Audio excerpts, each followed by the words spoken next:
Episode 37. Arun சாப்பிட போகும்போது சந்தோஷுக்கு அவனை பார்த்து பாவம் தோன்றியது. ஆகையால் அவன் அருணை தடுத்து, உனக்கு உயிர் மேலே ஆசை இருந்தா 2 நிமிஷத்துக்கு வெயிட் பண்ணு, ஏதாவது ஒரு எலி நமக்கு மாட்டோம், அப்புறம் நம்ம 3 பேரும் சாப்பிடலாம், புரியுதா என்று கூறவும் இது அர்ஜுனுக்கு பிடிக்கவில்லை. அவன் கோபம் வந்தது. ஆனால் சந்தோஷ் அதை கண்டு கொள்ளவில்லை. யாராவது மாட்டுவார்கள் என்று கூறி 3 பேரும் காத்திருந்தார்கள். அப்போதுதான் சந்தோஷ் கண்ணில் சரியான நேரத்தில் சக்கரவர்த்தி தாத்தா மாட்டிக்கொண்டார். அவரை பார்த்தவுடன் ஓடி சென்று, தாத்தா வாங்க வாங்க, உங்களுக்காகத்தான் சுட சுட சுட கேசரி வெயிட்டிங்கில் இருக்கு. அது மட்டும் இல்லாமல் பெரியவரை உங்களை விட்டுட்டு சின்னவங்க எங்களுக்கு சாப்பிட மனசே வரல தாத்தா. அதனால் முதல்ல நீங்கள் தான் சாப்பிடணும். நீங்கள் சாப்பிட்ட பின்னாடி தான் நாங்கள் எல்லாரும் சாப்பிடுவோம். ஸோ வாங்க தாத்தா என்று கூறி சக்கரவர்த்தி தாத்தாயை அழைத்து வந்தான் சந்தோஷ். இதை பார்த்த இனியாவுக்கு எதுவும் புரியவில்லை. ஆனால் ஜனனியின் முகமோ இன்னும் மலர்ந்தது. இதை பார்த்த சந்தோஷ் நோ என்று செய்கை காமித்தான். உடனே அவளும் தன் சிரிப்பை கட்டுப்படுத்தி கொண்டாள். இங்க பாரு சஞ்சனா, இந்த விஷயம் நீ யார்கிட்டயும் சொல்லக்கூடாது. வெளியில தெரிஞ்சா மிகப்பெரிய பிரச்சனை ஆகும். அது சந்தோஷுக்கு தான் இன்னும் பிரச்சனை ஆகும் என்று சஹானா கூற, நானே அப்படிதான் நினைக்கிறேன். நானே என் தம்பியை பிரச்சனையில் மாட்டி விடுவேனா என்ன? ஆனால் எனக்கு ரொம்ப பயமாக இருக்குது. இந்த பிரச்சனை அவனுக்கு தொடர்ந்துக்கிட்டே இருக்குமா, இல்லை இது எப்படி ஸ்டாப் ஆகும்? எதுவுமே எனக்கு புரியலை. அது மட்டும்தான் நான் யோசிச்சுட்டே இருக்கேன் சஹானா என்று யோசிக்க ஆரம்பித்தாள். மறுபுறம் சக்கரவர்த்தி தாத்தா மேல் ஏதோ பயங்கர மரியாதை அன்பு எல்லாம் வைத்திருக்கிறது போல் அவரை டைனிங் டேபிளில் அமர வைத்தார்கள். அதன் பிறகு அந்த கேசரியை சாப்பிட கொடுத்தார்கள். அவரும் சந்தோஷின் அன்பை பார்த்து ரொம்ப சந்தோஷமாகி அந்த கேசரியை சாப்பிட்டார். ஒரு வாய்தான் அவர் வைத்திருப்பார். காரம் மற்றும் உப்பு அதன் வேலையை செய்ய ஆரம்பித்தது. சக்கரவர்த்தி தாத்தாவால் அதை தாங்க முடியவில்லை. அவர் தண்ணி தண்ணி கொடுங்க, எனக்கு என்ன சாப்பிட கொடுத்தீங்க என்று கத்த ஆரம்பித்தார். இதை பார்த்து எல்லோரும் பயங்கரமாக சிரிக்க அருணும் பயங்கரமாக சிரித்தான். சிறிது நேரம் கழித்து சக்கரவர்த்தி தாத்தா ஒரு பெரிய கம்பை எடுத்து வந்து, டே வாளுங்களா, இன்னைக்கு நான் உங்களை சும்மா விட மாட்டேன் என்று கூறி துரத்த அவர்கள் 3 பேரும் ஓட ஆரம்பித்தார்கள். இதை பார்த்த குடும்பத்தினர் எல்லோரும் பயங்கரமாக சிரித்து கொண்டே வாளுங்க என்று கூறி சிரிக்க அந்த வீடே கலகல என்று ஆனது. அன்று இரவு குடும்பத்தினர் எல்லோரும் கார்டனில் உட்கார்ந்து பேசி கொண்டிருந்தார்கள். அவர்கள் சக்கரவர்த்தி தாத்தா பற்றி பேசி சிரித்து கொண்டிருந்தார்கள். இந்த சிரிப்பு சத்தம் கங்காவின் காதுகளுக்கு போய் சேர்ந்தது. என்ன நடக்கிறது என்று பார்க்க அவர் கார்டனுக்கு வர எல்லோரும் சிரித்து பேசி கொண்டிருந்தார்கள். இது அவளுக்கு சுத்தமாக பிடிக்கவில்லை. அவள் ரொம்ப கோபமாக அவள் ரூமுக்கு சென்றாள். அந்த கோபத்தை யாரிடம் காண்பிப்பது என்று தெரியாமல் செவரேன்னு இருந்த அழகான பூத்தொட்டியை கீழே போட்டு உடைத்தாள் கங்கா. இது எப்படி எப்படி அவங்க இப்படி பேசி சிரிக்கலாம்?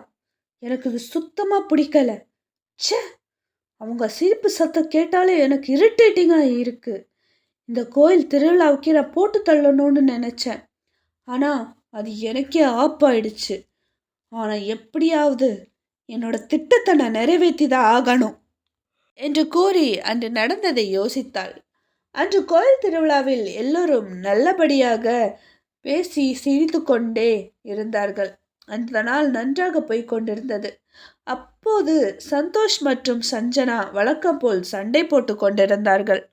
இதை பார்த்த சத்யவேணி 2 பேரையும் சமாதானப்படுத்தி அழைத்து சென்றாள். அப்போது அன்று நாள் கங்கா பணம் கொடுத்த 2 ரவுடிகள் சந்தோஷை தாக்க தயாரானார்கள்.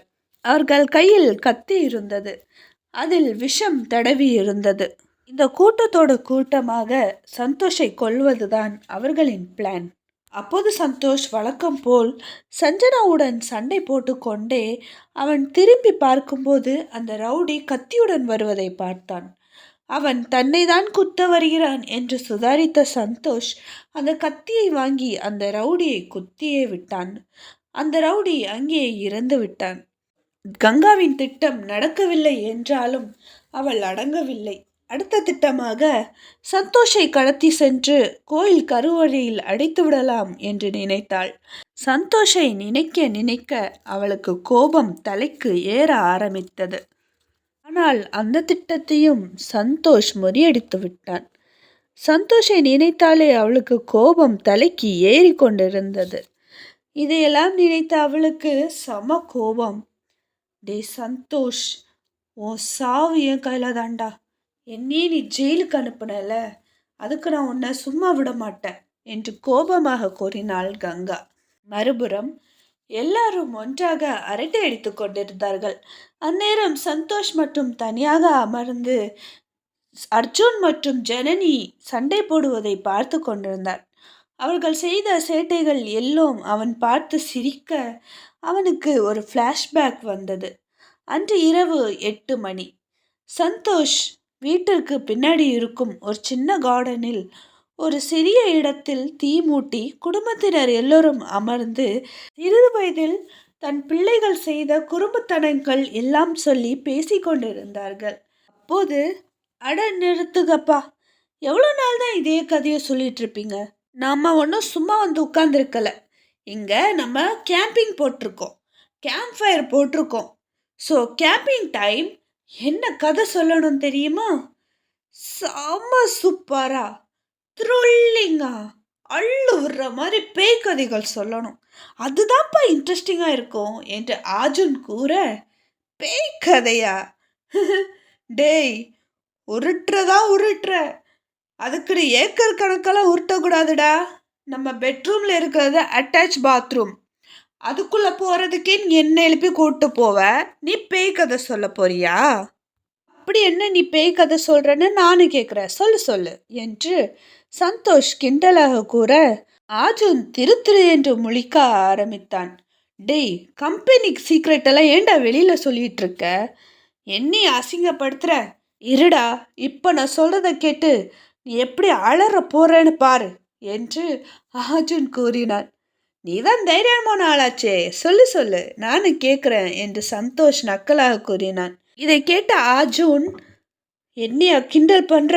இப்போ நான் சொல்கிற கதையில் நீ எப்படி மிரண்டு போக போகிறேன்னு பாரு என்று கூறிக்கொண்டே, இப்போ பார் என்று கூறி அவன் எழுந்து நின்று, ஒரு கிராமம், அந்த கிராமத்தில் திடீர்னு டபடபடபடபா டபடபடபான்னு கதவுகள் எல்லாம் அடிக்க ஆரம்பிச்சுதான். ஏன்னா அது காத்தடிச்சுச்சான்.